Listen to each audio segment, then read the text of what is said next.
Setiap tanggal 29, jendela rumah tua itu terbuka sendiri, dan satu orang di desa selalu menghilang.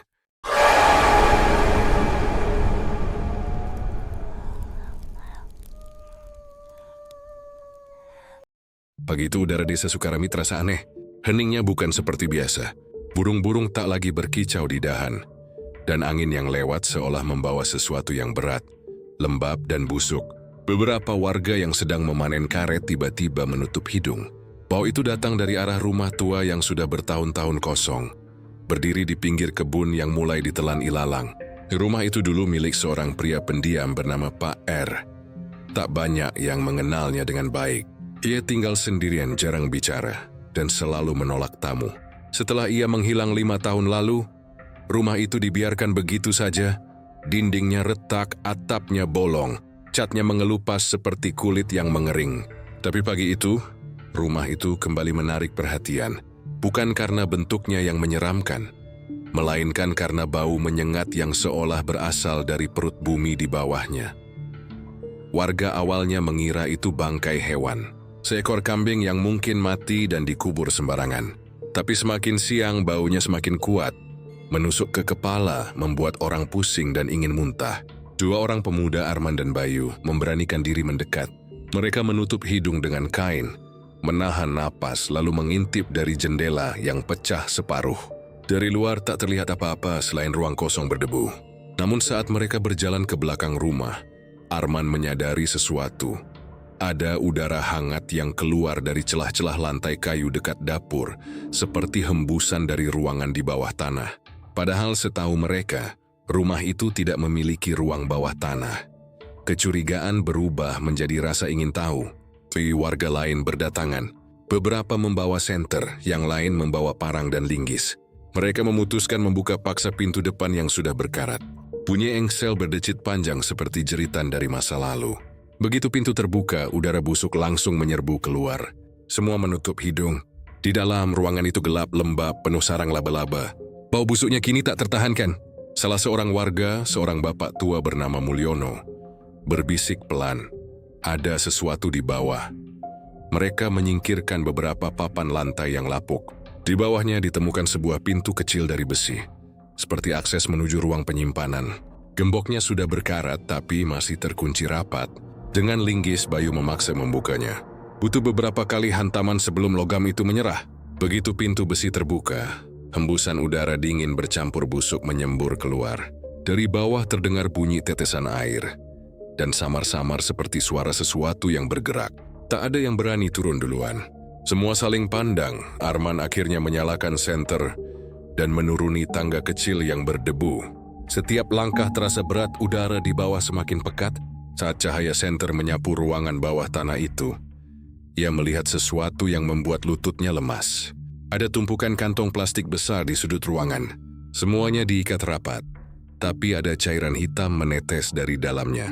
Arman mundur beberapa langkah. "Ada apa di sana?" tanya warga dari atas. Arman tidak menjawab. Ia hanya menatap satu kantong yang mulai robek di ujungnya. Dari celah robekan itu, tampak sesuatu yang menyerupai jari manusia. Jeritan pertama terdengar dari mulut Arman. Ia jatuh terjengkang, senter terlempar, dan warga lain panik. Beberapa mencoba turun, yang lain memilih lari keluar. Salah satu warga, Pak Hasan, akhirnya memaksa membuka satu kantong. Dan seketika dunia seolah berhenti berputar. Dari dalamnya keluar tubuh manusia, membusuk tapi masih utuh. Dengan mata yang terbuka lebar seolah sedang memandang ke langit-langit. Ada 10 kantong di sana. Lalu ditemukan 5 lagi di balik tumpukan batu bata. Dan setelah diperiksa seluruh ruangan, totalnya ada 29 kantong hitam. Semua berisi mayat manusia. Suara tangis dan jeritan bercampur jadi satu. Beberapa orang muntah di tempat. Polisi dipanggil, garis kuning dipasang. Dan rumah itu langsung dikelilingi warga yang tak percaya dengan apa yang baru saja mereka saksikan. Desa yang biasanya damai mendadak berubah jadi pusat ketakutan. Tak ada yang menyangka, rumah yang dulu hanya dianggap bangunan kosong, itu menyimpan rahasia mengerikan di bawah tanahnya. Sore harinya, tim identifikasi datang dari kota. Polisi menemukan bahwa sebagian mayat sudah membusuk parah, namun beberapa lainnya tampak lebih baru, seolah baru disimpan beberapa bulan terakhir. Salah satu penyidik bahkan berkata pelan, "Ini bukan hanya pembunuhan, ini seperti koleksi." Kalimat itu membuat bulu kuduk semua orang berdiri. Koleksi manusia. Siapa yang bisa melakukan hal seperti itu? Rumor langsung menyebar. Sebagian warga percaya bahwa ini pekerjaan orang luar. Tapi ada juga yang yakin ini ulah Pak R, pemilik lama rumah itu. Ya memang aneh. Dulu setiap malam terdengar suara langkah kaki di rumahnya. Seperti ada orang berjalan bolak-balik di ruang bawah. Kadang suara logam bergesekan, kadang suara sesuatu diseret. Tapi waktu itu, semua mengira itu hanya tikus atau suara rumah tua yang berderit. Kini setelah semua ini terungkap, tak ada lagi yang berani mendekat ke sana. Bahkan anjing-anjing kampung pun tak mau melintas di depan pagar rumah itu. Keesokan harinya, polisi menemukan sesuatu yang membuat kasus ini makin gelap.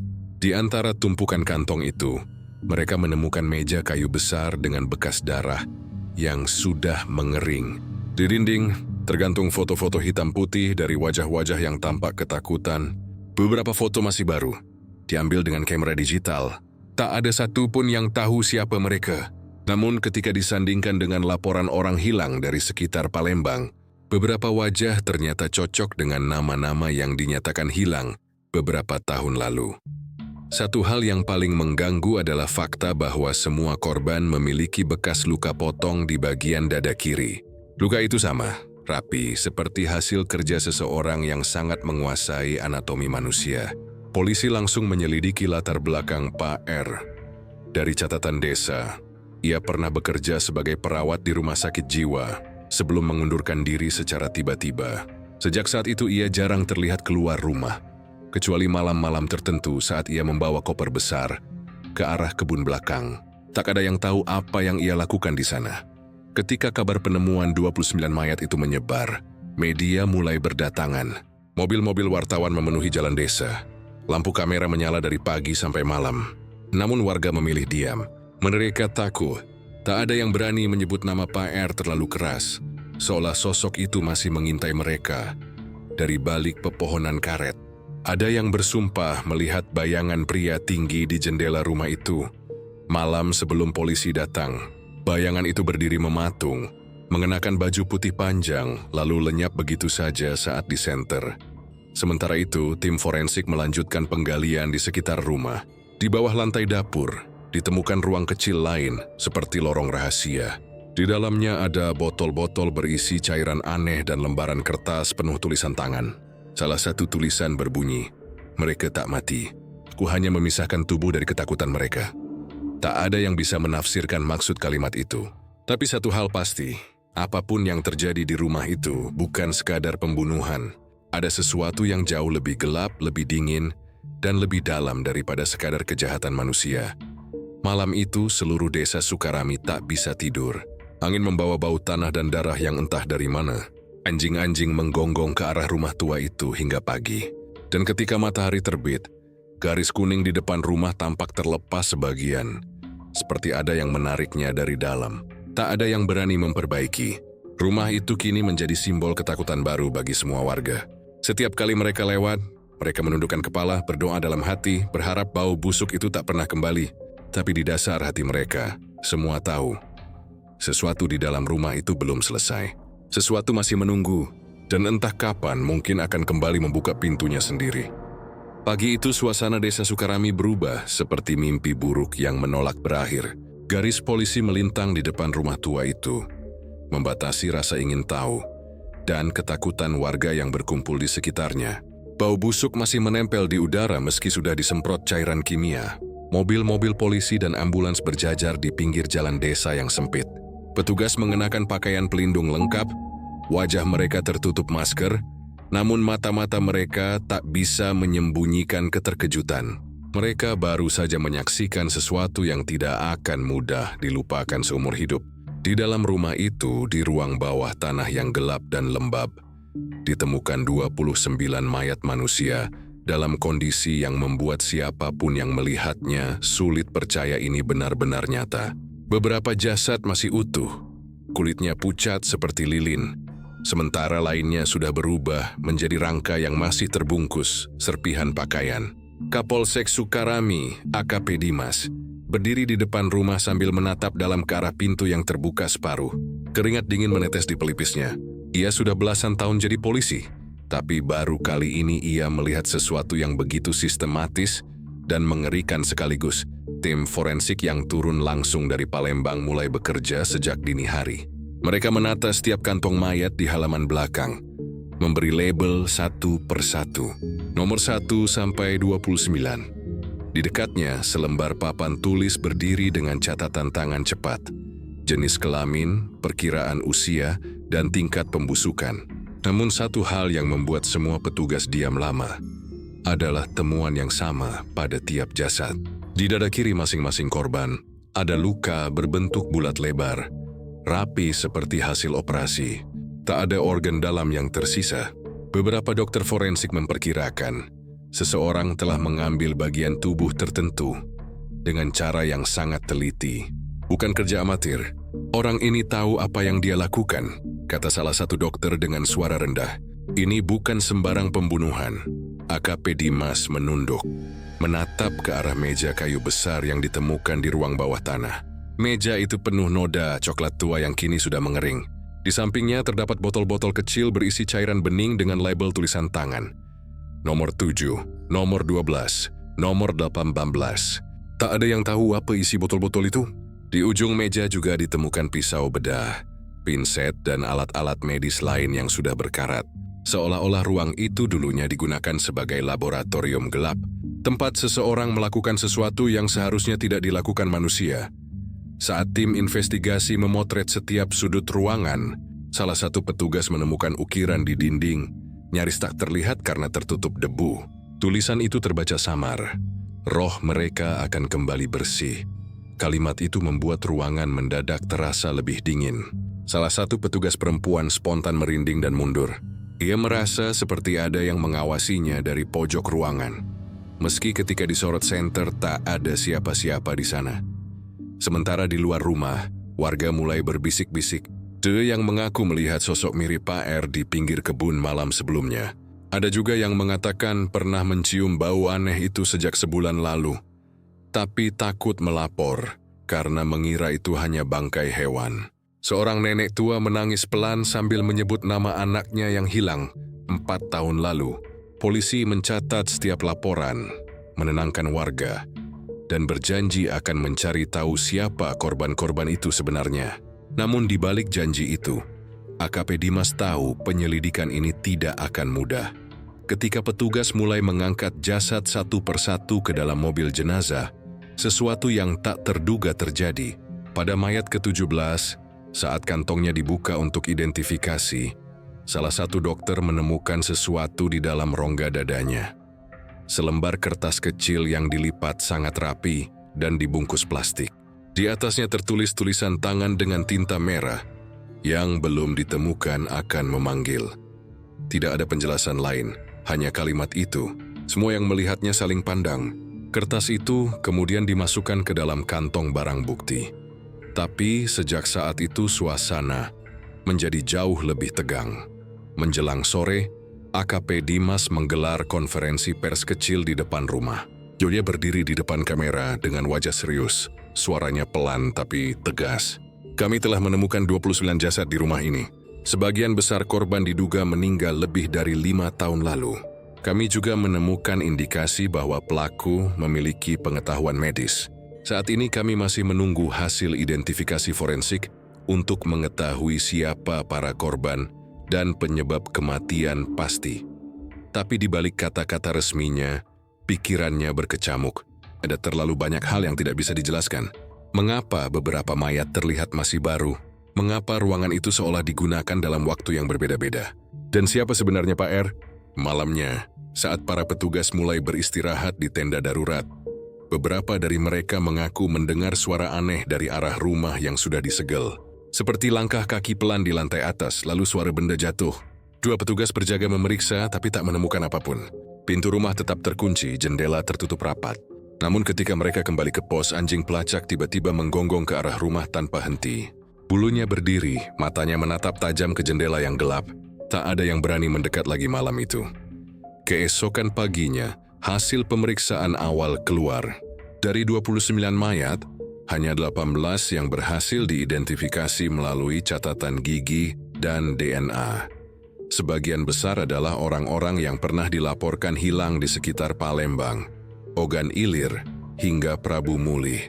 Namun ada 11 jasad yang tidak cocok dengan data manapun. Identitas mereka masih misteri. Polisi juga menemukan bahwa sebagian mayat diawetkan dengan cairan formalin, yang biasanya hanya digunakan di rumah sakit. Namun metode pengawetannya berbeda, seperti campuran antara teknik medis dan sesuatu yang tidak wajar. Di beberapa tubuh ditemukan tanda-tanda ritual aneh. Garis melingkar di dada, lambang kecil yang digoreskan ke kulit dengan benda tajam. AKP Dimas memeriksa semua laporan itu di kantor desa. Matanya berhenti di satu foto. Wajah seorang wanita muda dengan mata terbuka, kulit pucat, dan bekas luka di dada kiri. Iwi merasa seperti wanita itu sedang menatapnya. Dalam catatan forensik, tertulis korban meninggal sekitar 2 tahun lalu. Namun kondisi tubuhnya masih terjaga seolah baru beberapa minggu. Bagaimana mungkin? Dimas menutup berkas itu pelan. Ia menatap keluar jendela, ke arah rumah tua yang masih dikelilingi garis kuning. Hatinya terasa berat. Ada sesuatu yang belum selesai di tempat itu. Sore hari seorang warga datang tergesa-gesa. Ia membawa sesuatu yang ditemukan di dekat sungai belakang rumah itu.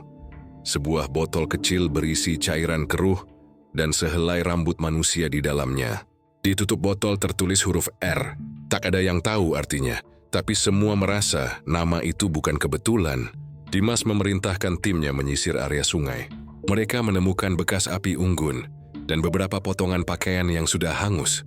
Mungkin ada seseorang yang pernah kembali ke tempat itu setelah lama pergi. Menjelang malam, langit di atas desa mendung berat. Petir sesekali menyambar, membuat siluet rumah tua itu terlihat jelas di kegelapan. Dimas berdiri di depan pagar, menatap bangunan itu lama.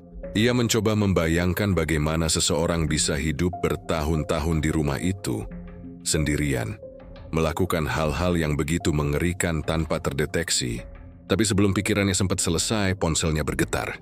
Laporan baru masuk dari Laboratorium Forensik Palembang. Dari cairan yang ditemukan di botol-botol di ruang bawah tanah, sebagian besar mengandung formalin yang dicampur darah manusia segar. Namun satu botol berbeda.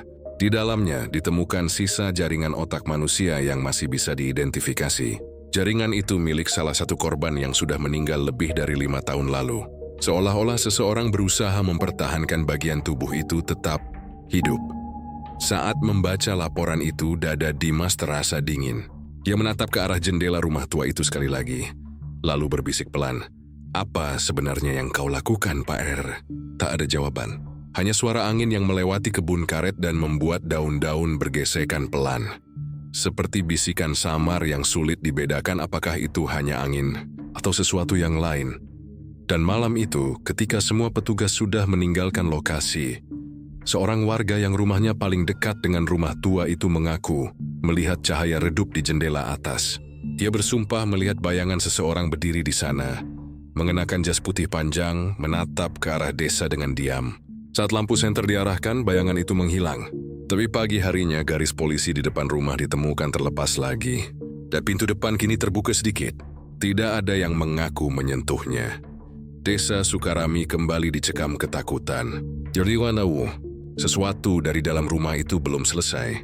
Sesuatu masih bergerak menunggu seolah menyimpan rahasia yang belum siap diungkapkan. Dan bau busuk itu, meski sudah disemprot berkali-kali, masih samar tercium. Seperti peringatan bahwa apapun yang bersemayam di rumah itu belum sepenuhnya mati. Pak R, itulah nama yang kini jadi bisikan paling menakutkan di desa Sukarami. Lelaki yang dulu hanya dianggap aneh, kini jadi misteri yang membayangi seluruh desa. Tidak ada yang tahu siapa sebenarnya dia, dari mana asalnya, atau apa yang pernah ia lakukan selama tinggal di rumah itu. Hanya sedikit yang berani bicara, dan bahkan itu pun dengan suara pelan. Seolah takut kalau menyebut namanya terlalu keras akan membuat sesuatu datang. Warga hanya tahu satu hal, Pak R pernah bekerja di sebuah rumah sakit jiwa di Palembang. Dia pensiun lebih awal, entah karena masalah pribadi atau karena alasan lain yang tak pernah jelas.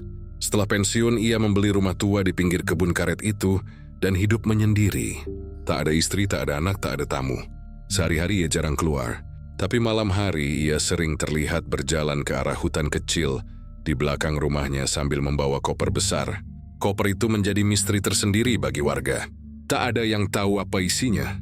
Ada yang bilang koper itu berisi alat medis, ada yang bilang itu uang, ada juga yang berbisik lebih gelap, mayat hewan atau sesuatu yang bukan hewan.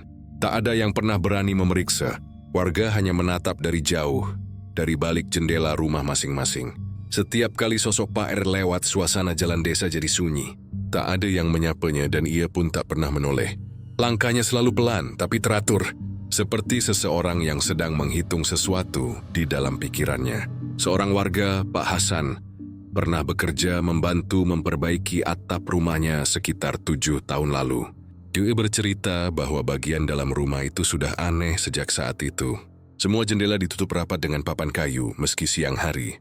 Setiap sudut rumah penuh dengan buku-buku medis dan gambar anatomi manusia. Di dapur, ada meja besi yang tampak seperti meja operasi, lengkap dengan lampu sorot yang diarahkan ke tengah. "Waktu saya kerja di atas, saya dengar suara orang bicara," kata Pak Hasan pelan. Tapi cuma dia sendiri di rumah. Suaranya seperti bercakap dengan seseorang, tapi nadanya halus seperti menenangkan pasien. Saat itu Pak Hasan tak berpikir apa-apa. Iu hanya menganggap Pak R belum bisa lepas dari kebiasaan lamanya di rumah sakit jiwa. Tapi sekarang setiap kali ia mengingatnya, suara itu terasa berbeda. Bukan suara seorang perawat, lebih seperti seseorang yang mencoba membujuk sesuatu yang tak terlihat. 5 tahun lalu Pak R menghilang.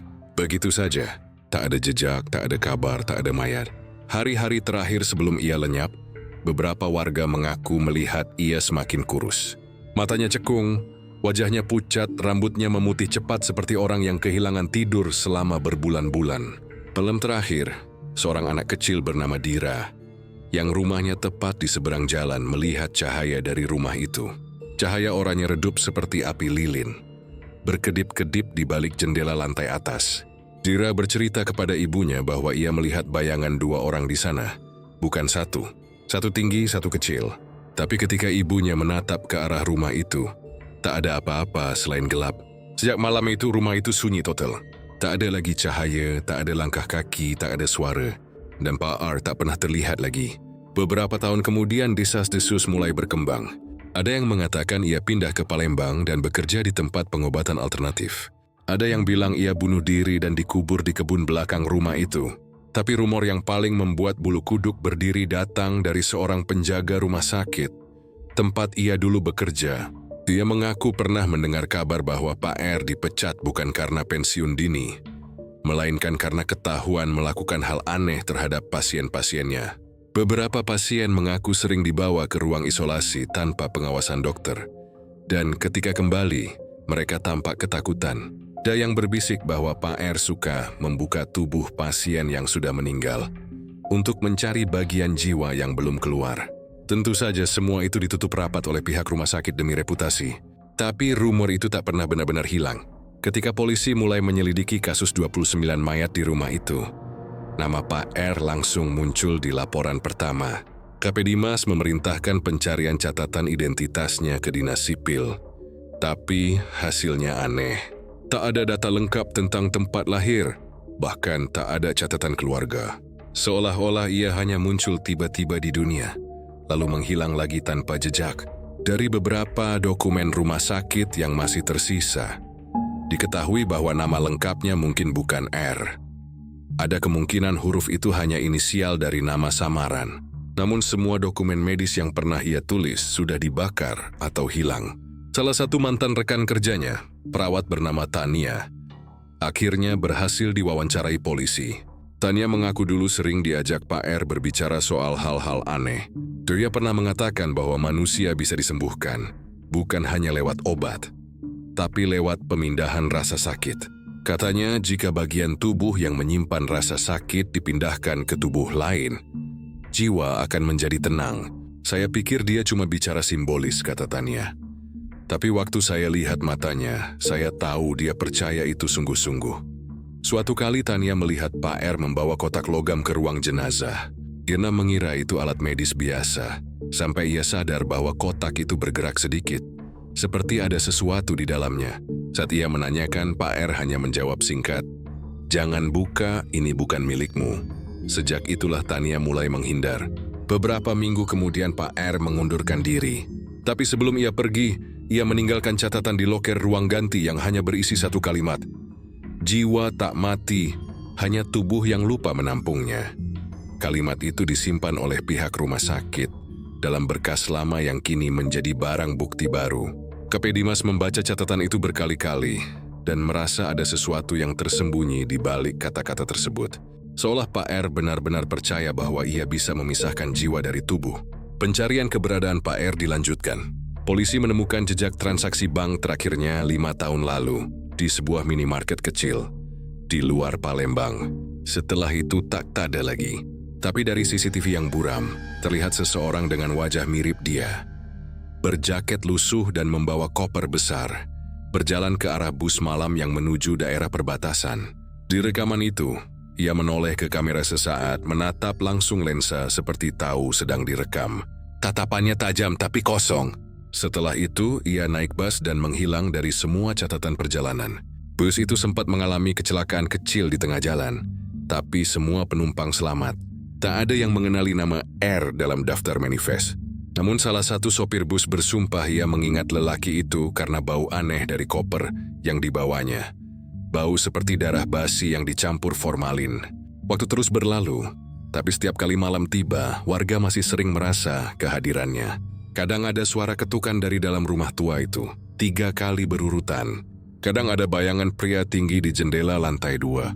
Beberapa anak muda yang nekat masuk ke halaman rumah mengaku mendengar bisikan di telinga mereka. Suri berat yang hanya berkata satu kalimat, "Jangan ganggu mereka." Tak ada yang tahu apa maksudnya, tapi setiap orang yang mendengar itu jatuh sakit beberapa hari kemudian.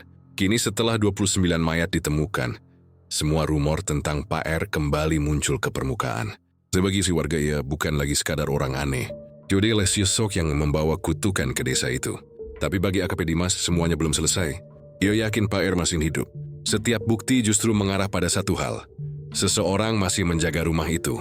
Beberapa jejak sepatu baru ditemukan di sekitar kebun belakang. Meski rumah itu sudah lama kosong. Jejak itu menuju ke arah sungai. Lalu berhenti di tepi air seolah orang itu menghilang begitu saja. Dan anehnya di antara lumpur di pinggir sungai, ditemukan potongan kecil kertas yang masih bisa dibaca. "Aku belum pergi. Mereka belum lengkap." Tulisan itu cocok dengan gaya tulisan di catatan-catatan yang ditemukan di ruang bawah tanah. Tak ada tanda tangan, tak ada tanggal. Tapi siapa lagi yang bisa menulis begitu kalau bukan Pak R? Malam itu, ketika Dimas membaca semua berkas di ruangannya, listrik sempat padam. Dalam gelap, ia mendengar suara samar dari tape recorder yang masih menyala memakai baterai. Suara laki-laki tua bergetar, pelan tapi jelas. Jiwa-jiwa itu tak hilang. Mereka hanya berpindah tempat. Tubuh hanyalah wadah. Wadah bisa rusak tapi isinya bisa bertahan. Rekaman itu ditemukan di rumah Pak R, di bawah meja tempat 29 jasad ditemukan. Suara itu identik dengan catatan medis lama yang masih tersimpan di arsip rumah sakit jiwa tempatnya dulu bekerja. Artinya Pak R pernah merekam suaranya sendiri berbicara seperti itu. Mungkin untuk dokumentasi pribadinya. Tapi kenapa rekaman itu ada di ruang bawah tanah rumahnya yang tertutup rapat? Semakin dalam penyelidikan dilakukan, semakin kabur garis antara kenyataan dan kegilaan. Mungkin Pak R bukan sekadar pembunuh. Mungkin si percaya sedang melakukan sesuatu yang ilmiah, sesuatu yang baginya bukan kejahatan, melainkan cara menyelamatkan manusia dari rasa sakit. Tapi bagi semua orang yang masih hidup, ia adalah mimpi buruk yang tak pernah usai. Karena meski sudah 5 tahun berlalu, bau formalin dan tanah basah itu masih terasa di rumahnya. Seolah-olah setiap sudut dinding masih menyimpan bisikan dari jiwa-jiwa yang belum tenang. Dan setiap kali malam tiba, warga bersumpah mendengar koper besinya diseret lagi di jalan setapak menuju kebun. Langkahnya tetap pelan, teratur, dan berakhir di depan rumah tua itu. Setelah itu hanya ada sunyi. Tapi di dalam sunyi itu entah kenapa semua orang tahu, Pak R belum pergi. Desa Sukarami kembali diguncang ketakutan setelah kabar penemuan 29 mayat di rumah tua itu menyebar. Namun di balik semua hiruk-pikuk pemberitaan dan garis polisi yang kini membatasi setiap langkah di sekitar rumah tersebut, Denewa kisah yang selama ini hanya menjadi bisik-bisik warga, kisah yang sebelumnya dianggap sekadar cerita pengantar tidur. Tapi kini terasa terlalu nyata untuk diabaikan. Banyak warga yang mengaku pernah mendengar atau mengalami sendiri hal-hal aneh dari rumah itu. Jauh sebelum jasad-jasad itu ditemukan, suara langkah kaki yang datang dari dalam rumah, padahal tak ada siapapun di sana. Isak tangis yang lirih, lalu menghilang ketika didekati. Dan sesekali, suara benda jatuh seperti botol kaca yang pecah. Tak ada yang berani memeriksa lebih jauh, karena setiap kali seseorang mendekat ke rumah itu pada malam hari, hawa dingin aneh menyergap kulit mereka, seperti disentuh oleh sesuatu yang tak terlihat. Bayu, pemuda berusia 22 tahun yang rumahnya hanya berjarak 100 meter dari rumah tua itu, menjadi salah satu saksi yang paling sering mendengar kejadian aneh tersebut. Awalnya Kieka tak percaya. Dia pikir orang-orang hanya berlebihan karena rumah itu memang sudah lama, tak terurus dan suasananya menakutkan. Tapi malam itu, sekitar pukul 11, ketika ia pulang dari menonton bola bersama teman-temannya, ia melihat sesuatu yang mengubah pandangannya selamanya. Lampu rumah itu menyala, cahaya kekuningan redup menembus celah tirai jendela, berkedip-kedip seperti lilin yang hampir padam. Bayu menghentikan langkahnya. Ia tahu pasti bahwa rumah itu tak lagi dialiri listrik sejak lama. Rasa ingin tahu mengalahkan rasa takutnya. Ia mendekat perlahan, menahan napas. Matanya menatap tajam ke arah jendela yang separuh tertutup. Di antara sela kain tirai yang sobek, ia melihat sesuatu yang membuat darahnya berdesir. Sosok seseorang berdiri diam, mengenakan jas putih panjang, menatap keluar jendela, tepat ke arah jalan tempat Bayu berdiri. Wajahnya tak jelas, hanya siluetnya yang tampak. Tapi yang paling menakutkan adalah bahwa sosok itu tidak bergerak sedikit pun. Bayu terpaku, jantungnya berdetak cepat. Ia tak tahu harus berlari atau tetap diam. Tapi kemudian sosok itu sedikit memiringkan kepala, seolah menyadari keberadaannya. Dalam sekejap semua lampu padam, dan jendela rumah itu tertutup dengan keras. Bayu menjerit kecil dan langsung berlari sekuat tenaga menuju rumahnya. Sejak malam itu, ia tak pernah berani lewat jalan itu lagi sendirian. Keesokan harinya, Bayu mencoba menceritakan apa yang dilihatnya kepada warga lain. Sebagian menertawakannya, sebagian lagi terlihat ketakutan. Pak Kamir, tetua desa yang sudah berusia lebih dari 60 tahun, hanya mengangguk pelan dan berkata, "Kau bukan orang pertama yang melihat dia." Kata dia diucapkan dengan nada yang berat, seperti mengandung sesuatu yang tak seharusnya disebut. Bayu mencoba menggali lebih dalam. Dari cerita-cerita warga, ia tahu bahwa sejak dulu rumah itu memang menyimpan keanehan. Setelah Pak R menghilang, beberapa warga sempat menyewakan rumah itu kepada pendatang yang datang dari luar kota. Namun tak satu pun dari mereka bertahan lama. Ada yang pergi mendadak tengah malam. Ada yang kabur meninggalkan barang-barang mereka. Bahkan ada satu keluarga yang pindah tanpa sempat pamit. Mereka semua punya alasan yang hampir sama. Suara-suara aneh dan bayangan putih yang sering muncul di sekitar rumah. Salah satu kisah paling menyeramkan datang dari seorang perempuan bernama Siti, yang dulu pernah bekerja sebagai asisten rumah tangga di rumah itu beberapa tahun sebelum Pak R menghilang. Ia bercerita bahwa setiap malam, Pak R sering bekerja di ruang bawah tanah. Dia dilarang keras masuk ke sana, apapun alasannya. Tapi suatu malam, karena mendengar suara keras seperti orang terjatuh, ia memberanikan diri untuk mengintip dari celah pintu. Yang dilihatnya adalah pemandangan yang membuatnya menyesal seumur hidup. Di ruangan itu, Pak R berdiri di depan meja panjang dengan jas putihnya. Di sekelilingnya tergeletak tubuh-tubuh tak bergerak, seperti boneka tanpa jiwa. Di dinding, tergantung foto-foto orang yang berbeda, dengan tanggal dan catatan kecil di bawahnya. Siti langsung pingsan malam itu. Keesokan harinya ia bangun di kamarnya, tapi seluruh barangnya sudah dikemas rapi. Pak R memberinya uang dan menyuruhnya pulang. Sejak itu ia tak pernah kembali lagi ke desa. Kisah itu hanya menjadi legenda bagi warga, sampai kemudian berita penemuan 29 jasad itu muncul di televisi. Semua potongan cerita masa lalu mendadak terasa seperti potongan puzzle yang kini mulai menyatu.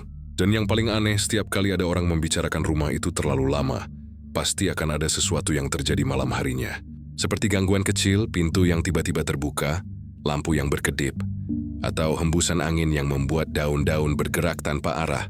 Beberapa warga percaya bahwa rumah itu bukan sekadar tempat pembunuhan, tapi semacam wadah bagi roh-roh yang terjebak. Ada yang bahkan bersumpah melihat sosok-sosok samar di halaman rumah pada malam hari, berjalan perlahan ke arah kebun karet, seperti sedang mencari jalan pulang. Bayu, yang kini trauma, sempat mencoba membuktikan semuanya dengan merekam video di depan rumah itu. Ia membawa ponsel dan menyalakan kamera, berharap bisa menangkap sesuatu. Tapi saat memutar hasil rekaman di rumah, ia menyadari bahwa gambarnya penuh gangguan. Dan di detik terakhir, ada sosok yang jelas-jelas berdiri di belakang dirinya, berjas putih, dengan wajah yang tampak setengah terbakar. Sejak itu, Bayu demam tinggi selama 3 hari, dan tak henti-henti mengigau. Ia terus mengucapkan hal yang sama. Dia memanggil nama aku. Sejak kejadian itu, warga sepakat untuk tidak lagi mendekati rumah tersebut, apalagi setelah malam tiba. Polisi pun menempatkan garis batas, tapi entah mengapa, garis itu sering ditemukan dalam keadaan robek setiap pagi. Beberapa orang mulai bertanya-tanya, apakah mungkin sosok yang dilihat Bayu itu bukan hanya bayangan atau arwah, melainkan sesuatu yang lebih nyata, sesuatu yang masih berkeliaran di sekitar rumah, menjaga rahasia yang belum sepenuhnya terungkap. Dan di tengah ketakutan itu, satu hal semakin jelas bagi semua orang di desa Sukarami. Rumah tua itu bukan sekadar kosong. Leia masih hidup dengan caranya sendiri. Penyelidikan di rumah tua milik Pak R memasuki babak yang jauh lebih kelam dari yang dibayangkan siapapun. Setelah tim forensik bekerja selama 3 hari penuh, mereka mulai menemukan hal-hal yang tak masuk akal. Hal-hal yang membuat rumah itu tak lagi sekadar tempat pembunuhan, tapi seperti ruang eksperimen yang menyimpan sesuatu di luar batas nalar manusia. Bau busuk yang menyengat di ruang bawah tanah perlahan tergantikan oleh aroma bahan kimia yang menyengat ketika petugas membuka setiap wadah, setiap toples, dan setiap sudut yang tertutup debu. Di antara peralatan medis berkarat dan botol-botol tanpa label, seorang anggota forensik bernama Hadi menemukan sesuatu yang tergeletak di bawah meja logam berkarat. Sebuah buku catatan tebal berwarna hitam, tertutup lapisan debu tebal dan bercak darah kering di sudut halamannya. Buku itu terlihat rapuh, tapi isinya jauh lebih kuat dari sekadar kertas dan tinta. Halaman demi halaman berisi tulisan tangan yang sangat rapi, hampir terlalu rapi untuk seseorang yang hidup dalam kesunyian dan kegilaan. Di sana tertulis tanggal-tanggal yang membentang dari tahun 2009 hingga 2019, dan di setiap tanggal tertera nama seseorang. Ketika salah satu penyidik, Bribka Seno, membandingkan catatan itu dengan daftar orang hilang di wilayah Palembang dan sekitarnya, hasilnya mencengangkan, semuanya cocok. Satu persatu nama di buku itu adalah nama mereka yang dilaporkan hilang tanpa jejak selama 10 tahun terakhir. Beberapa bahkan warga dari desa lain yang jaraknya cukup jauh, namun semuanya menghilang di sekitar waktu yang sama, antara malam Jumat dan Minggu dini hari. Hal yang membuat bulu kuduk berdiri bukan hanya kecocokan nama itu, tapi juga catatan kecil di samping tiap nama, yang seolah menjadi catatan pribadi dari Pak R sendiri. Di samping nama seorang perempuan tertulis, suara tangisnya paling jujur, aku harus menyimpannya lama-lama. Di samping nama seorang anak laki-laki berusia 9 tahun tertulis, matanya terlalu polos untuk dunia ini. Biar ia hilang begitu saja. Semakin lama mereka membaca, semakin jelas bahwa buku itu bukan sekadar daftar korban, melainkan diari ritual. Setiap korban seolah memiliki fungsi tersendiri dalam obsesi Pak R yang tak bisa dijelaskan dengan logika. Pada halaman-halaman selanjutnya ditemukan sketsa tubuh manusia dengan tanda-tanda tertentu di dada dan kepala. Ada pula catatan aneh dalam bahasa campuran Latin dan Indonesia yang menggambarkan sesuatu tentang pemindahan energi kehidupan dan penyimpanan bagian abadi. Di bawah tulisan itu terdapat kalimat yang membuat semua penyidik yang membacanya terdiam. Jiwa tak pernah mati, hanya perlu wadah baru untuk tetap tinggal. Kepala tim forensik, Dr. Yulianto, mencoba menafsirkan isi buku itu dengan logika ilmiah. Tapi semakin dalam ia membaca, semakin ia merasa nalar tidak cukup untuk menjelaskan semuanya. Giri berkata pelan kepada Kapolsek Dimas. Ini bukan orang gila biasa. Dia punya pola pikir yang sangat sistematis, seperti seseorang yang tahu persis apa yang dia lakukan. Kapolsek Dimas menatap ruang bawah tanah itu dengan pandangan berat. Di sekeliling mereka, dinding-dinding dipenuhi dengan tulisan tangan yang sama. Sebagian besar sudah memudar, tapi beberapa masih jelas terbaca. Salah satunya bertuliskan, "Tubuh mereka akan busuk, tapi yang ada di dalamnya akan hidup lewat aku." Tak lama kemudian, seorang petugas menemukan sebuah kotak kayu kecil yang terkubur di balik tumpukan kain lusuh. Di dalamnya terdapat potongan-potongan kecil kertas dan potret hitam putih yang tampak diambil dengan kamera Polaroid lama. Di setiap foto ada wajah korban, dan di belakangnya tertulis satu kalimat singkat, "Aku sudah menyelamatkanmu." Ketika malam tiba, semua petugas memutuskan menunda pencarian lanjutan. Tapi seorang anggota tim, Hadi, memutuskan untuk diam sebentar di ruang bawah tanah. Zirfi sudah sesuatu yang belum ditemukan. Dalam keheningan, ia menyalakan senter dan memperhatikan kembali meja besi di tengah ruangan. Ada goresan di sana seperti tanda yang baru saja dibuat. Saat ia membersihkan permukaannya, muncul ukiran huruf yang seolah sengaja ditulis dengan darah kering. Masih ada satu lagi. Hadi langsung melapor ke atasannya, dan pencarian pun diperluas. Mereka membongkar lantai kayu di bagian belakang ruangan, dan menemukan ruang kecil di bawahnya, seperti bilik rahasia. Di dalamnya ada sebuah tabung kaca berisi cairan kekuningan, dengan sesuatu yang tampak mengambang di dalamnya. Saat tabung itu diangkat dan diterangi lampu, semua yang ada di ruangan itu terdiam. Di dalam tabung itu terdapat sebuah jantung manusia, yang masih tampak utuh meskipun telah bertahun-tahun berlalu. Di dasar tabung ada label bertuliskan, "Yang terakhir milikku sendiri." Dr. Yulianto hampir tak bisa berkata-kata. Dia hanya berbisik lirih. Jika benar ini miliknya, berarti dia melakukan sesuatu yang tak masuk akal. Mengambil jantungnya sendiri. Lalu entah bagaimana, tetap hidup. Dari situlah muncul dugaan baru bahwa Pak R mungkin masih hidup. Ia bukan korban, bukan pula pelaku biasa. Ia mungkin seseorang yang mencoba membuktikan teori gila, bahwa manusia bisa menyingkirkan tubuh, tapi tetap bertahan dalam bentuk lain. Dugaan itu semakin kuat ketika polisi menemukan sidik jari Pak R di beberapa tempat yang tampak baru, seolah ia masih sering kembali ke rumah itu. Namun yang paling membuat bulu kuduk berdiri adalah temuan terakhir di halaman paling belakang buku itu. Tulisan tangan yang sedikit berbeda dari halaman sebelumnya, dengan tinta yang lebih baru, seolah ditulis belum lama ini. Kalimat itu berbunyi, "Aku akan kembali untuk melengkapi yang ke-30. Ia sudah dekat, dan ia melihat Anin Keslah membaca itu.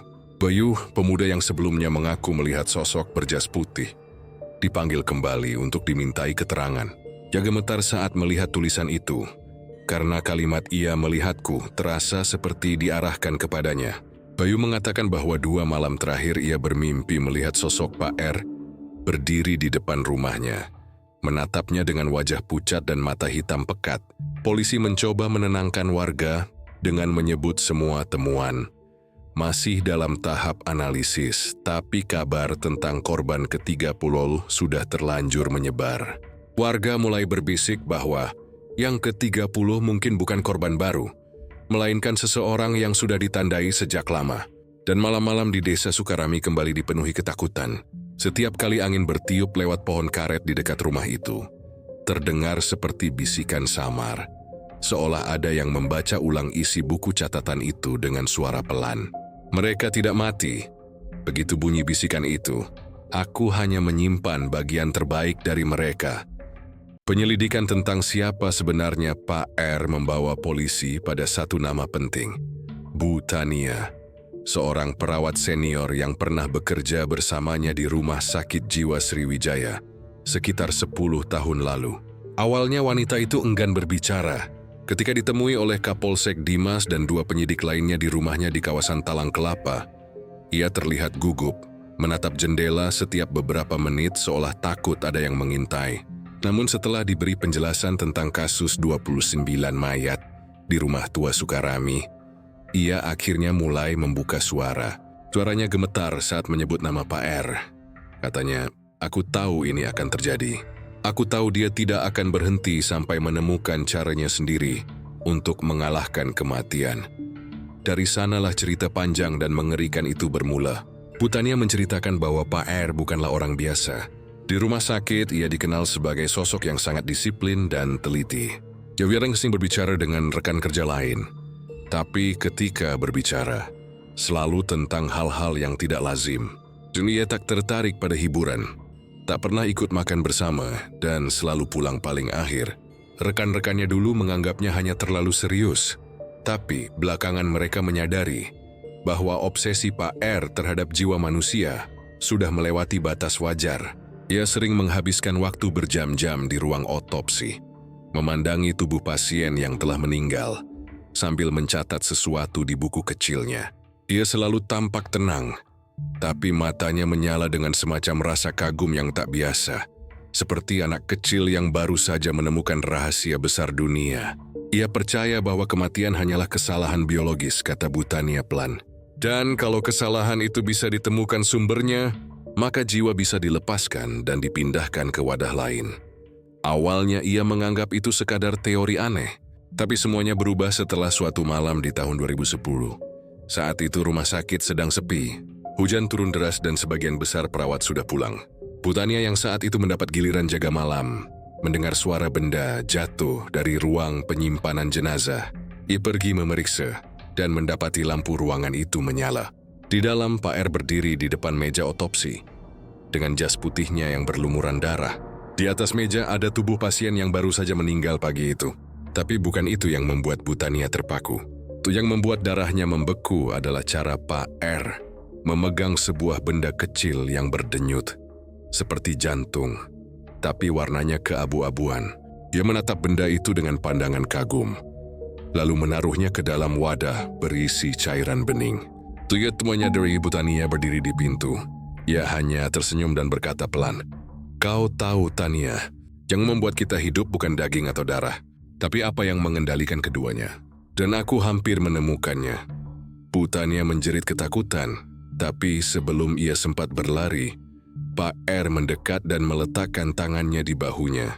Dengan nada lembut ia berkata, "Kau tidak melihat apa-apa malam ini ya. Dunia belum siap untuk ini." Keesokan harinya, ia dipanggil oleh direktur rumah sakit.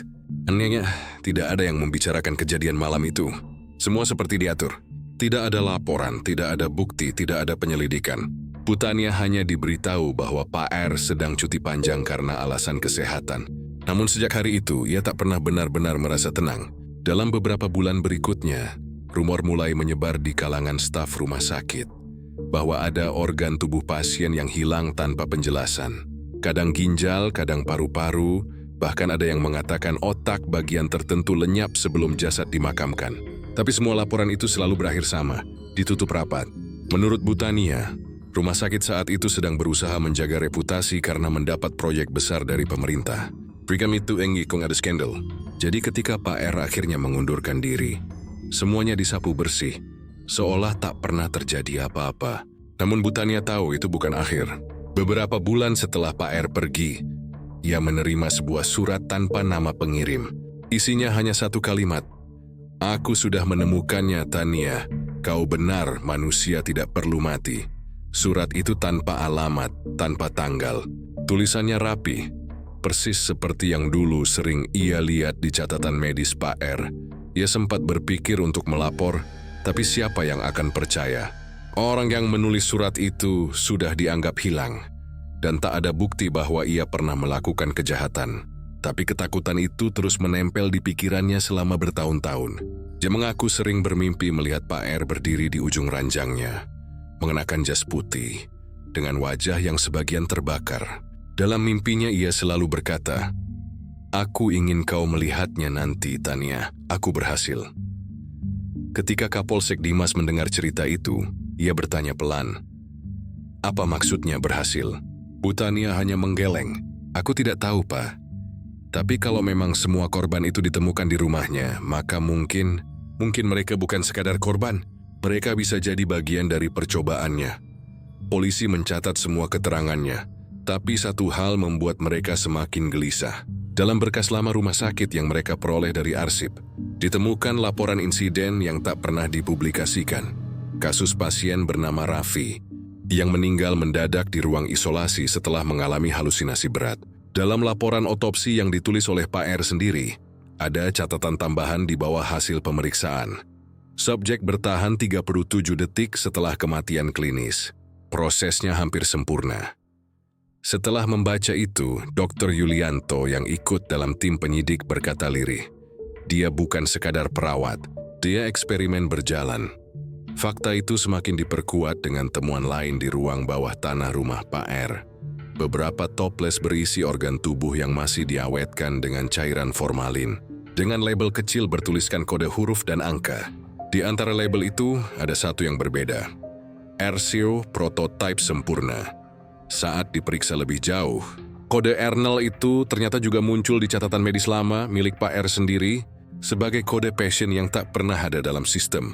Itu artinya ia mungkin menjadikan dirinya sendiri sebagai subjek terakhir eksperimen itu. Malam setelah wawancara itu, Bu Tania ditemukan pingsan di rumahnya. Ia mengaku mendengar seseorang mengetuk pintu berulang kali dan memanggil namanya dengan suara berat. Tapi ketika ia membuka pintu tak ada siapapun di luar. Hanya bau obat-obatan yang sangat kuat di udara. Ketika polisi datang dan menenangkan dirinya, Bu Tania sempat berbisik dengan suara pelan nyaris tak terdengar. "Aku tahu sekarang apa maksudnya dia berhasil. Dewi tidak mati, dia hanya berpindah." Kata-kata itu menggema di kepala Kapolsek Dimas berhari-hari setelahnya. Karena jika benar apa yang dikatakan Bu Tania, berarti sosok yang selama ini muncul di sekitar rumah tua Sukarami. Sosok berjas putih yang dilihat Bayu dan beberapa warga lain bukanlah arwah atau bayangan masa lalu, melainkan sesuatu yang lebih mengerikan. Hasil dari eksperimen yang berhasil. Sesuatu yang pernah manusia, tapi sudah bukan manusia lagi. Malam di desa Sukarami seolah tak pernah benar-benar tenang sejak rumah tua itu ditemukan berisi 29 mayat. Setelah berhari-hari menjadi lokasi penyelidikan, garis kuning polisi akhirnya dipasang mengelilingi rumah. Semua akses ditutup dan penjagaan dilakukan ketat selama 2 malam pertama. Namun malam ketiga, sesuatu terjadi. Sesuatu yang bahkan membuat para aparat yang terbiasa menghadapi kematian sekalipun kehilangan kata-kata. Sekitar pukul 1 dini hari, langit Sukarami mendung berat. Hujan belum turun, tapi petir sesekali menyambar dari kejauhan. Di tengah sunyi itu, warga yang tinggal di sekitar kebun karet mendengar sesuatu yang membuat mereka serempak keluar dari rumah. Jeritan panjang, serak, dan penuh kesakitan. Sumbernya jelas. Dari arah rumah Pak R, jeritan itu terdengar seperti suara seorang pria. Tapi di ujungnya ada nada tinggi yang tak alami. Seperti 2 suara tumpang tindih. Beberapa warga berlari mendekat termasuk Bayu. Meskipun tubuhnya masih gemetar mengingat pengalaman sebelumnya. Dari jauh mereka melihat pintu rumah itu bergerak perlahan, membuka sendiri dengan suara berderit panjang. Padahal tak ada siapa pun di sana. Cahaya redup keluar dari dalam rumah, seolah ada seseorang yang menyalakan lampu minyak. Salah satu warga, Pak Jaya, mencoba berteriak memanggil siapapun yang mungkin berada di dalam, tapi tak ada jawaban. Hanya bunyi langkah kaki lambat di lantai kayu, seperti seseorang berjalan tanpa arah. Saat mereka memperhatikan lebih lama, cahaya di dalam rumah berpendar sebentar, lalu mati. Sunyi kembali menyelimuti, tapi hawa dingin terasa menembus tulang. Tak lama setelah itu terdengar suara ketukan 3 kali, pelan tapi teratur, dari arah jendela depan. Bayu bersumpah melihat sesuatu bergerak di balik tirai. Bayangan berjas putih berdiri menatap mereka, tanpa kepala yang jelas. Ketika mereka berusaha mendekat, pintu rumah menutup sendiri dengan keras, dan lampu di dalam kembali menyala sesaat, memperlihatkan siluet seseorang yang berjalan ke arah tangga menuju ruang bawah tanah. Bayu menjerit dan mundur, diikuti warga lain. Mereka tak menunggu lama untuk memanggil polisi. Namun saat petugas datang beberapa jam kemudian, semuanya tampak seperti semula. Pintu terkunci, garis kuning masih utuh. Tak ada tanda-tanda bahwa seseorang masuk. Tapi yang membuat semua terdiam adalah temuan aneh di meja barang bukti di kantor Polsek. Buku catatan hitam milik Pak R telah hilang. Padahal malam sebelumnya, Buku itu disegel dan disimpan dalam ruangan dengan kunci ganda. Rekaman CCTV di ruang barang bukti menunjukkan hal yang lebih aneh lagi. Sekitar pukul 00.48 kamera merekam gambar yang kabur selama 30 detik. Ketika gambar kembali normal, buku itu sudah tidak ada. Tidak ada tanda siapapun masuk atau keluar. Hanya satu hal yang terlihat aneh di rekaman itu. Pada refleksi kaca jendela ruangan, tampak siluet seseorang berdiri di belakang kamera, mengenakan jas putih panjang. Tidak bergerak, tidak berkedip. Setelah kejadian itu, seluruh tim penyidik diinstruksikan memeriksa ulang lokasi. Kapolsek Dimas turun langsung malam berikutnya bersama 5 anggota. Mereka masuk ke rumah itu dengan hati-hati, membawa alat perekam dan kamera. Suasana di dalam rumah seperti sebelumnya, dingin, lembab, dan berbau bahan kimia. Tapi sesuatu terasa berbeda. Dinding yang sebelumnya kosong kini tampak seperti memiliki noda baru. Pola berwarna gelap seperti darah kering yang menetes dari langit-langit. Ketika salah satu petugas mengarahkan senter ke dinding itu, mereka menyadari noda itu bukan acak. Ada bentuk tulisan samar seperti pesan yang ditulis dengan jari. Pesannya berbunyi, "Buku itu milikku. Jangan ganggu yang tersisa." Petugas yang membacanya spontan merinding. Tapi Kapolsek Dimas menolak percaya pada hal mistis. Ia memerintahkan untuk mencari di ruang bawah tanah lagi, memastikan tak ada orang yang bersembunyi. Mereka turun perlahan, tapi saat tiba di bawah, udara di ruangan itu seperti berubah. Seolah ruang itu hidup. Dinding berembun, dan suara tetesan air terdengar dari berbagai arah meski tak ada kebocoran. Di tengah ruangan, meja besi tempat mereka dulu menemukan buku itu kini bersih. Tapi di permukaannya muncul ukiran baru, dibuat dengan benda tajam. Tulisan itu singkat. Dia sudah membaca, tak ada yang tahu maksudnya. Tapi setelah malam itu, satu persatu anggota tim penyidik mengalami kejadian aneh. Hadi, anggota forensik yang dulu menemukan buku catatan pertama kali, ditemukan pingsan di rumahnya dengan luka gores di dadanya berbentuk tanda silang. Yuni selamat, tapi saat sadar, ia hanya bisa berkata, "Aku mendengar dia memanggil dari dalam buku." Sementara itu, Dr. Yulianto mengaku kehilangan salinan digital dari hasil catatan forensik yang ia simpan di laptop pribadinya. File itu tiba-tiba menghapus sendiri, dan muncul folder baru bernama Kelanjutan. Ketika ia membukanya, di dalamnya hanya ada satu file teks kosong, kecuali satu baris di bagian bawah. "Aku butuh satu lagi." Malam-malam berikutnya di desa Sukarami menjadi neraka bagi warga. Setiap kali jam menunjukkan pukul 00.30, lampu rumah-rumah di sekitar kebun karet akan berkedip serempak, seperti ada gangguan listrik besar. Padahal jaringan listrik di daerah itu stabil. Orang-orang mulai takut keluar malam. Anak-anak dilarang bermain di dekat pagar rumah Pak R. Dan bahkan para petugas jaga mulai menolak tugas malam di area itu. Mereka bilang ada yang berbisik di telinga saat patroli sendirian. Suaranya mirip seseorang yang sedang bernafas pelan di belakang mereka. Sementara itu, penyidik mencoba melacak keberadaan buku catatan yang hilang. Tapi hasilnya nihil. Semua catatan yang mereka miliki hanya berupa salinan foto dari beberapa halaman awal. Halaman yang berisi nama-nama korban lama. Namun setelah diperiksa lebih teliti, di antara deretan nama itu muncul satu nama tambahan yang tidak ada sebelumnya. Bayu, 2024. Nama itu tidak ada dalam salinan asli, artinya buku itu telah berubah. Ketika polisi mencoba menanyakan hal itu pada Bayu, pemuda itu pucat.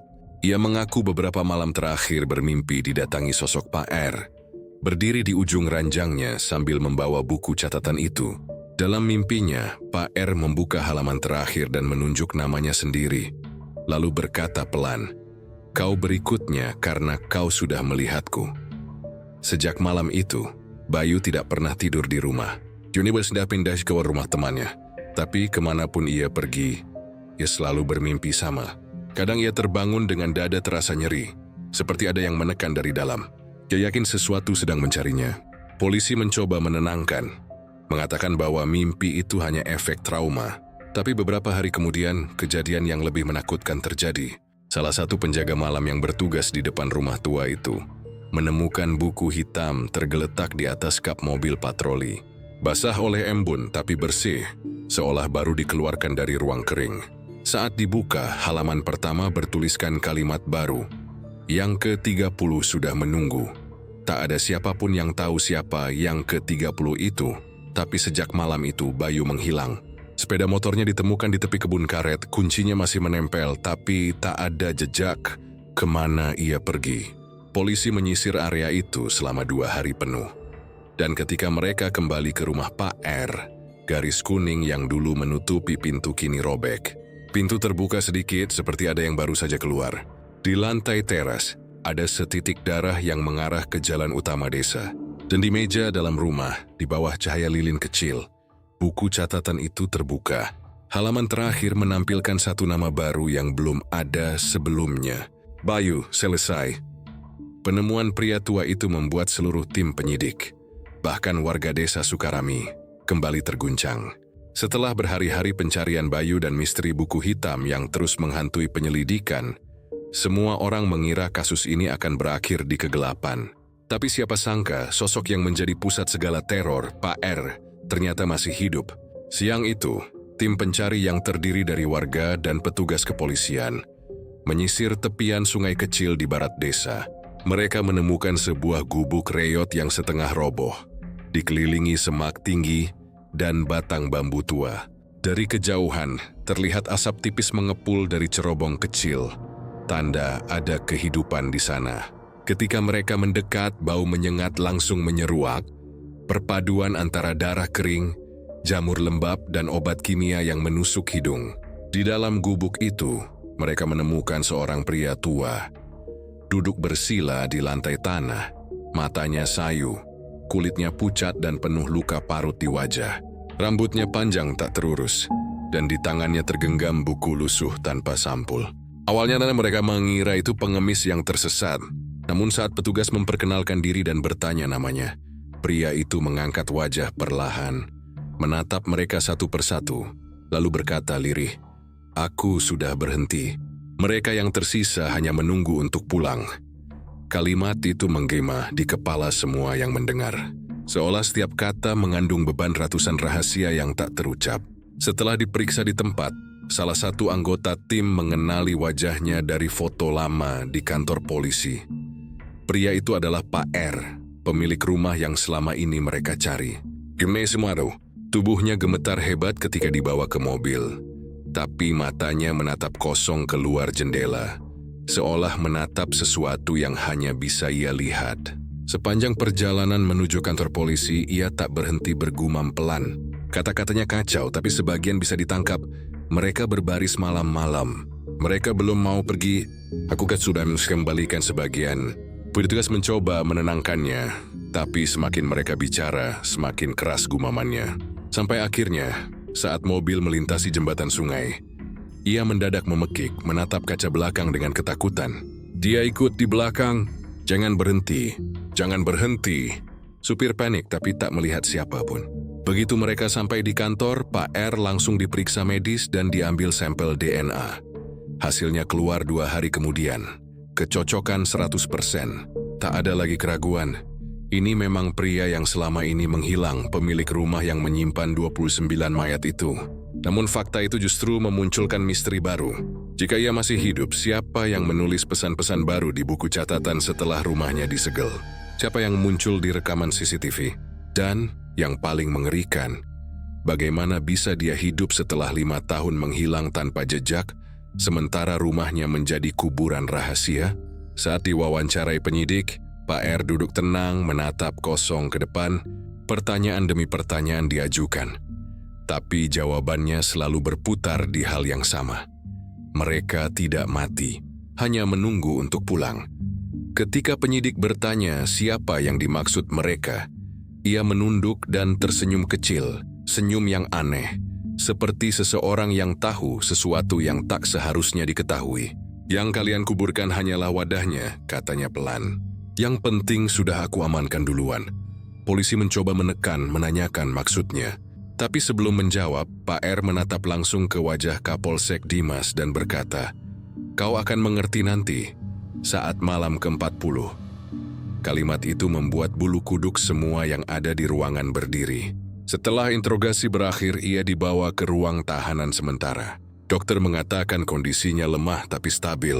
Dan meski terlihat seperti orang linglung, ada sesuatu yang sangat sadar dalam cara ia berbicara. Seperti seseorang yang sepenuhnya yakin pada kebenaran pikirannya sendiri.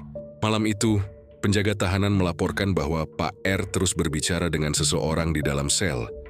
Padahal tak ada siapapun di sana. Dia memanggil nama-nama tertentu, di antaranya nama para korban yang ditemukan di rumahnya. "Jangan marah," katanya pelan. "Aku cuma ingin kalian utuh lagi." Pukul 3 dini hari, suara itu berhenti. Ketika petugas mengecek, Pak R tertidur dengan posisi duduk bersandar di dinding. Matanya tertutup, tapi bibirnya masih membentuk senyum tipis. Namun keanehan terjadi keesokan paginya saat ia akan dipindahkan ke rumah sakit jiwa untuk pemeriksaan lanjutan. Mobil tahanan sudah disiapkan. 2 polisi duduk di depan dan 2 lainnya di belakang menemani Pak R.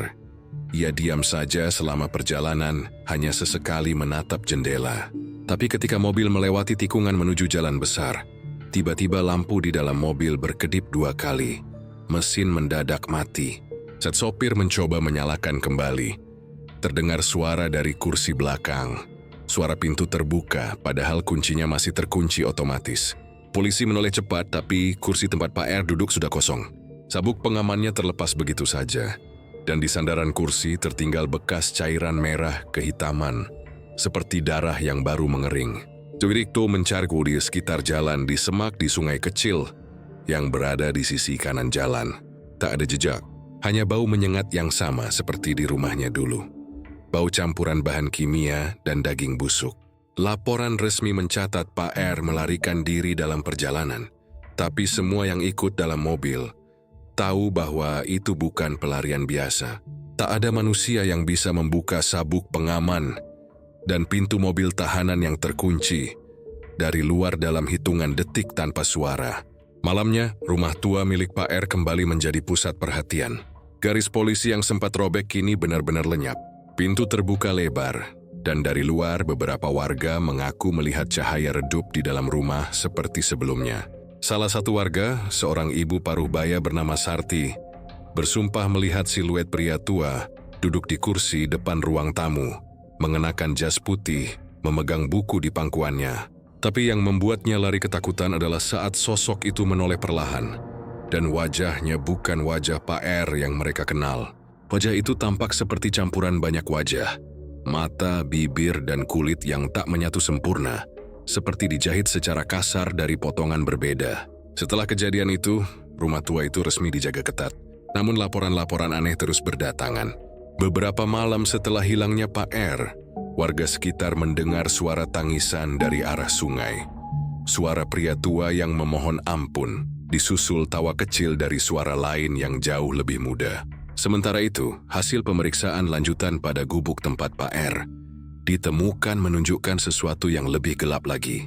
Di bawah papan lantainya, tim menemukan 5 toples kaca berisi cairan bening, masing-masing dengan organ di dalamnya. Hati, jantung, dan potongan otak manusia yang telah diawetkan. Label di setiap toples tertulis uji berhasil dengan tanggal berbeda. Semuanya setelah tahun ia dikabarkan menghilang. Artinya sih selama ini ia tidak sekadar bersembunyi. Ia masih melanjutkan eksperimen gilanya. Namun misteri terbesar datang dari catatan tambahan yang ditemukan di gubuk itu. Lembaran kertas yang tampak baru dengan tulisan tangan yang sama seperti di buku hitam. Di sana tertulis, "Aku sudah berhenti tapi mereka belum. Mereka mencari tubuh baru. Aku hanya tempat sementara." Sejak itu, keberadaan Pak R tidak pernah diketahui lagi. Tak ada yang tahu apakah ia masih hidup atau apakah ia telah menjadi bagian dari sesuatu yang lebih besar dan lebih gelap dari sekadar manusia. Tapi malam-malam di desa Sukarami tak pernah sama lagi. Kadang warga masih mendengar suara langkah kaki di jalan menuju kebun karet. Dan sesekali, seseorang bersumpah melihat sosok berjas putih menyeberang di bawah sinar bulan, berjalan ke arah sungai, tempat semua rahasia dimulai, dan mungkin tempat di mana semua itu akan berakhir. Beberapa minggu setelah hilangnya Pak R, desa Sukarami perlahan kembali hidup seperti biasa. Polisi menarik garis pengamanan, media berhenti datang, dan orang-orang mulai kembali bekerja di kebun karet, mencoba melupakan rangkaian peristiwa yang seakan merusak kewarasan seluruh desa. Namun ketenangan itu hanya tampak di permukaan. Di baliknya, ada rasa was-was yang tak pernah benar-benar hilang. Karena setiap malam sesuatu masih terasa salah. Dimulai dari suara anjing-anjing desa yang menggonggong tanpa henti setiap pukul 12 malam. Gonggongan mereka selalu sama, ke rumah tua itu. Rumah yang sudah berbulan-bulan dibiarkan kosong. Dengan cat dindingnya mengelupas dan jendela berdebu. Tapi anehnya, tirai di jendela depan sering bergoyang seolah ada angin yang berhembus dari dalam. Padahal semua ventilasi sudah tertutup. Warga yang rumahnya paling dekat dengan lokasi itu, keluarga Pak Jaya, menjadi yang pertama melapor. Mereka sering mendengar suara kursi bergeser di malam hari. Kadang diikuti bunyi langkah pelan di teras. Pernah sekali, istri Pak Jaya memberanikan diri mengintip lewat jendela. Di bawah sinar bulan ia melihat siluet seseorang duduk di kursi depan rumah Pak R, mengenakan jas putih yang lusuh. Tubuhnya agak membungkuk, dan tangannya bergerak pelan seperti sedang menulis sesuatu di pangkuannya. Ia menatap cukup lama, tapi ketika sosok itu berhenti menulis dan mendongak menatap ke arahnya, wajahnya datar, pucat, dan matanya kosong seperti kaca. Ia bisa mensi dan pingsan di tempat. Sejak malam itu tak ada lagi yang berani lewat di depan rumah itu setelah gelap. Warga bahkan membuat jalur memutar agar bisa menghindarinya. Tapi tetap saja, rumor terus berkembang. Cuma ada yang mengatakan bahwa roh para korban masih gentayangan, menunggu giliran mereka dipulangkan. Ada juga yang percaya bahwa Pak R belum mati, bahwa ia kini hanya menjadi sesuatu yang lain. Bukan manusia, tapi semacam penjaga antara dunia hidup dan mati. Polisi sempat mencoba menyelidiki ulang setelah laporan itu merebak tapi tak menemukan apapun. Rumah tua itu tetap kosong. Tak ada jejak manusia, hanya debu, sarang laba-laba, dan bau lembab yang makin kuat. Tapi yang aneh, ketika petugas memeriksa ruang bawah tanah, di sana ditemukan selembar kertas baru yang belum ada sebelumnya. Tulisan di atasnya rapi, dengan tinta hitam yang masih basah. 29 sudah kembali. Satu lagi masih berkeliaran. Tak ada yang tahu maksudnya. Tapi malam itu, listrik di sekeliling desa padam total selama beberapa menit. Dan dari kejauhan, beberapa orang mengaku melihat cahaya redup berpendar di rumah tua itu.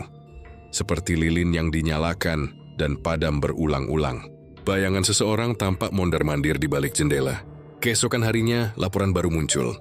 Seekor anjing milik warga ditemukan mati di depan rumah itu. Tubuhnya kaku dengan luka kecil di dada, tepat di tempat yang sama seperti luka para korban. Potongan di tengah dada, seolah ada sesuatu yang diambil dari dalamnya. Tak ada darah, hanya rongga kosong. Polisi menutup kasus itu dengan alasan hewan liar. Tapi warga tahu, itu bukan perbuatan binatang. Malam demi malam tanda-tanda aneh terus muncul.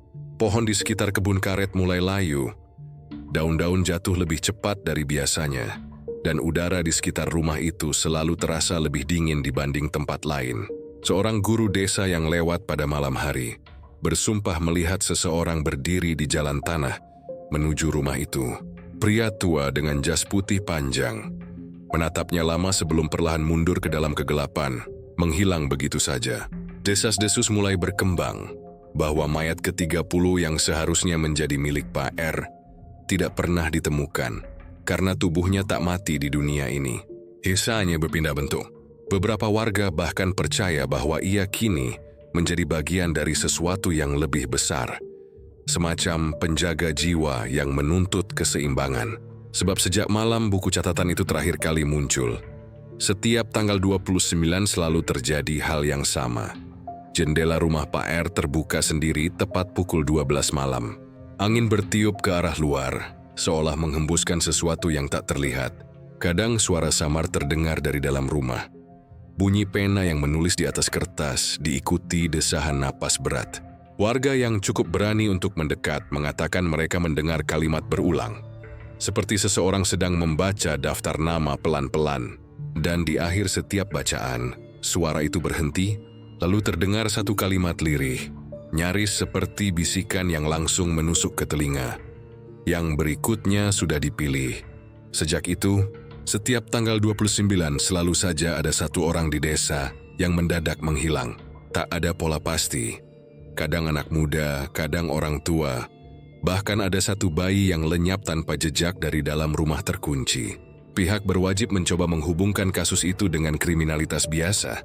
Tapi semua warga tahu, ini bukan sekadar penculikan. Ini lanjutan dari sesuatu yang dimulai oleh Pak R. Sesuatu yang bahkan kematian tak bisa hentikan. Rumah tua itu kini menjadi tempat terlarang. Siapapun yang lewat pasti menunduk atau menutup telinga. Tapi ada satu kesamaan yang semua warga sadari, meski tak berani membicarakannya.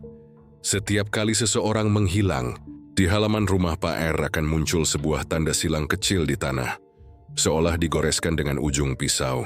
Dan ketika mereka mencoba menghapusnya, tanah itu selalu basah, seperti baru disiram darah. Kini, setiap malam tanggal 29, seluruh desa menutup diri rapat-rapat. Tak ada lampu yang menyala, tak ada suara yang terdengar. Namun dari kejauhan, orang bisa melihat jendela rumah tua itu terbuka. Tirainya bergoyang perlahan, dan siluet seorang pria tua berjas putih duduk di teras, menatap ke arah jalan desa dengan mata kosong. Seakan sedang menunggu seseorang, atau mungkin sedang menghitung waktu sebelum ia menjemput yang berikutnya.